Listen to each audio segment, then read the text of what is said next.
प्रशांत द्विवेदी, आप देख रहे हैं 7 न्यूज चैनल, अपना शहर अपनी खबर। इसे आज की headline, DM doctor Charanjit Singh Bakshi ने स्थानीय बचत भवन में विकास कार्यों को लेकर की बैठक। एसपी अजय मोहन शर्मा ने क्राइम मीटिंग में सभी एसओ को किया संबोधित, कहा कि चुनाव को देखते हुए सावधानी बरतने की है जरूरत। भारतीय जनता पार्टी के नए जिला अध्यक्ष पशुपति शंकर वाजपेयी का गर्मजोशी के साथ हुआ रायबरेली में स्वागत।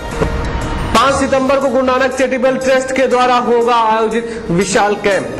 समाचार विस्तार से। जिला अधिकारी डॉक्टर सीएस बख्शी ने आज स्थानीय बचत भवन में विकास कार्यों को लेकर बैठक की। जिला अधिकारी ने बैठक को संबोधित करते हुए कई बातों को समझाया भी और कहा कि रायबरेली में विकास कार्यों को किस गति से चलाना है। हम आपको बता दें कि जिला अधिकारी डॉक्टर बख्शी प्रतिदिन बैठकों का आयोजन करते हैं और उसमें विकास कार्यों की करते हैं समीक्षा। विकास कार्यों को लेकर लगातार हो रही हैं बैठकें, जिसके अंतर्गत आज बचत भवन में बैठकों का आयोजन किया गया, जिसकी अध्यक्षता जिलाधिकारी डॉक्टर चरणजीत सिंह बख्शी के द्वारा की गई। डीएम डॉक्टर चरणजीत सिंह बख्शी ने विकास कार्यों में किसी भी तरह की लापरवाही न बरती जाए तथा विकास कार्यों को जल्द से जल्द निपटाया जाए, इसके लिए कही बात। इस मौके पर सीडीओ केदारनाथ, सीएमओ गोपाल जी कुमारिया व पीडी आदि लोग उपस्थित रहे। रिपोर्टर अनुपम मिश्रा, हेमंत व अमर के साथ मैं गौरव द्विवेदी।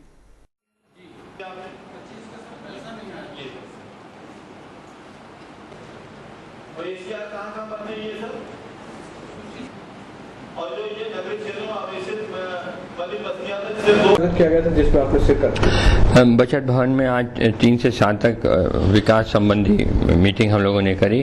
माननीय मुख्यमंत्री जी के आदेश है कि विकास की बैठक प्रत्येक 3 तारीख को ऑफ एवरी मंथ की जाए, तो वही हम लोगों को किया। तो इसको माननीय मुख्यमंत्री जी के जो नवीनतम 63 विकास प्राथमिकता के कार्यक्रम है उस पर हम लोग डिस्कस करते हैं। तो इसमें सभी विभाग आ जाते हैं, जैसे कि अंबेडकर गांव के से चलते हैं, अंबेडकर गांव, वहाँ के समुदाय केंद्र, नरेगा, कृषि भूमि का आवंटन, आवासीय भूमि का आवंटन, इसमें कितनी एफआईआर लॉन्च करी, कोई अनाधिकृत कब्जा हो गया, चेकबंदी, यूपी ZLR एक्ट के के अंतर्गत जो राजस्व आते हैं उनके निस्तारण के बारे में, पेयजल समस्या जो है ग्रामीण क्षेत्रों में, शहरी क्षेत्रों में, PMGSY कितनी सड़कें बनाई, हर एक महीने का टारगेट होता है हर एक विभाग का, तो टारगेट मेंटेन कर रहे हैं कि नहीं कर रहे हैं। तो कई जगह हमारे विभाग में अच्छे अधिकारी हैं, सब मेंटेन कर रहे हैं, बट कहीं कहीं जैसे अम्बेडकर गांव का है, तो अम्बेडकर गांव में यह है कि सड़कें भी बननी है, जल का भी कार्य होना है, सब कार्य होना है। तो फिर ये सैचुरेट ये नहीं हो सकता कि काम एक साथ शुरू हुआ है तो फिर एक साथ ही खत्म होगा। किस्तों में ये नहीं हो सकता कि 4 गांव अभी हो गए, 8 गांव बाद में हो गए, तो सभी उस लेवल पे बढ़ रहे हैं और एक साथ ही फिर होगा उपलब्धि। तो उपलब्धि एकदम 100% होगी, पर ये जरूर है कि आज की डेट में कोई भी गांव संतृप्त नहीं है। संतृप्त तभी माना जाता है जब 6-7 कार्यक्रम के अंतर्गत वो काम पूरे हो जाए। तो काम क्योंकि सभी एक ही टाइम से शुरू हुए तो एक ही टाइम ही खत्म होंगे, तो एक ही टाइम जो है 0 से 100% हम करेंगे। अभी हम ये नहीं कह सकते कोई गांव संतृप्त हुआ है, पर हाँ स्टेज वाइज इतने परसेंटेज तक पहुँच गया। तो इसी तरह ग्रामीण आवास निर्माण में जैसे इंदिरा आवास है, महामाया आवास है, और फिर उसमें हमें ये भी देखना है कि वो तभी आवास पूरा माना जाता है जब उसमें शौचालय स्थापित किया गया हो। तो फिर ये भी देखना है कि शौचालय बना है कि नहीं बना है। उसके बाद फिर राष्ट्रीय स्वास्थ्य बीमा योजना, तो वो होता है जिसमें कि हम लोग स्मार्ट कार्ड इशू करते हैं। तो इस बार 2 अस्पतालों को, प्राइवेट अस्पतालों को हमने कैंसिल कर दिया है क्योंकि बहुत अच्छी तरह काम नहीं कर रहे थे। तो उनके एवज में हम लोगों ने 9 PHC CSC सेंटर्स गवर्नमेंट से अप्रूव करा लिए हैं।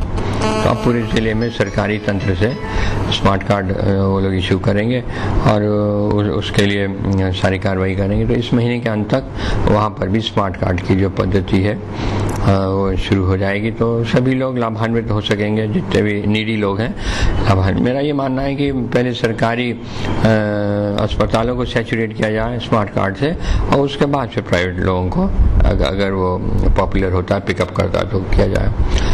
इसी तरह मानी काशीराम आवास योजना का भी एक बिंदु रहता है, कितना मकान थे, कितना कंप्लीट हुए, टारगेट कितना था, 1500 का है जैसे, कितने कंप्लीट हो गए, कितना डिस्ट्रीब्यूट किया, कितने मकानों की रजिस्ट्री हुई, एटसेट्रा। तो उस पर भी हम लोग डिस्कस करते हैं। फिर छात्रवृत्ति है, दशमोत्तर और पूर्व दशम की छात्रवृत्ति, अनुसूचित जाति की, पिछड़े वर्ग की, ये सारी हम लोग डिस्कस करते हैं। वृद्धावस्था पेंशन हो गया, इसका डिस्कस किया जाता है। उसके बाद फिर ये डिस्कस होता है कि महामाया गरीब बालिका आशीर्वाद योजना, तो ये भी महिला बाल विकास की योजना है, तो उसको डिस्कस होता है। लोक निर्माण विभाग की कितनी बिटुमेन की आपूर्ति हुई, वास्तव में वो सड़क बनाने में खर्च हुआ कि नहीं हुआ। फिर अनुसूचित जाति के लोगों का वो फिक्स्ड है कि इतना परसेंटेज देना चाहिए, 33%, वो पूरा हो रहा है कि नहीं हो रहा। ठेकेदार जो 25 लाख से नीचे के हैं, तो वो ठेके में गवर्नमेंट कहती है कि 1/3 शेड्यूल कास्ट को दिया जाए, तो वो लेवल मेंटेन हो रहा है कि नहीं हो रहा है। ऊर्जा के सेक्टर में खराब ट्रांसफार्मर्स का रिप्लेसमेंट हो रहा है कि नहीं हो रहा है, बिजली की चोरी के बारे में, और जो स्कूल हैं उनका विद्यालयों का विद्युत संयोजन किया गया है कि नहीं किया गया है। तो ये बातें हैं, इसको देखने की आवश्यकता है। और टीकाकरण हो रहा है कि नहीं हो रहा है। कृषि में बताया गया कि कोई बीज की या कोई उर्वरक की कोई खास आवश्यकता नहीं है, परंतु हमने एक डिमांड कर रखा है कि 1 रैक जो है यूरिया का हमने डिमांड कर रखा है, तो वो आता ही होगा, कमी नहीं है कोई किसी चीज़ की। और फिर इसमें हम लोग वो भी डिस्कस कर लेते हैं, माननीय मुख्यमंत्री जी के जो है महामाया गरीब आर्थिक मदद योजना। इसमें मैं यही फील कर रहा था कि अभी जो है बैठकें सब जगह हो गई हैं, सूचियाँ बन गई हैं, पर अभी स्वीकृति कंप्लीट कर डेटा फीड हो रहा है, पर अभी करेक्ट डेटा फीड हो रहा है, पर अभी पूरा नहीं हुआ। 1 हफ्ता लगेगा, पूरा डेटा फीड हो जाएगा, और उसके बाद फिर जब पूरा कंप्लीट हो जाएगा तो एसडीएम साहब की स्वीकृति हो जाएगी उसके बाद। तो इस तरह से मैं 2 एजेंसी हमारे यहाँ काम कर रही है जो फीड कर रही है, तो मैं ये एक्सपेक्ट कर रहा हूँ कि 10 तक जो है हम पूरी कार्रवाई कर लेंगे। कुछ न कुछ कमी है, खास करके शहरी क्षेत्रों में कमी आ रही है, उसमें बता रहे कि लेखपाल बहुत अच्छा काम नहीं कर रहे, सहयोग नहीं देते, साइन नहीं कर रहे। तो कल एसडीएम्स की मीटिंग है 11 बजे, तो उसमें मैं इस पॉइंट को डिस्कस करूँगा उसके बारे में। और सिंचाई में टेल फीडिंग हो रही कि नहीं हो रही है, और स्लम एरिया में मालिकाना हक योजना में हम लोगों ने सबको दिए 25 मीटर तक ज़मीन जो उस पर काबिज थे।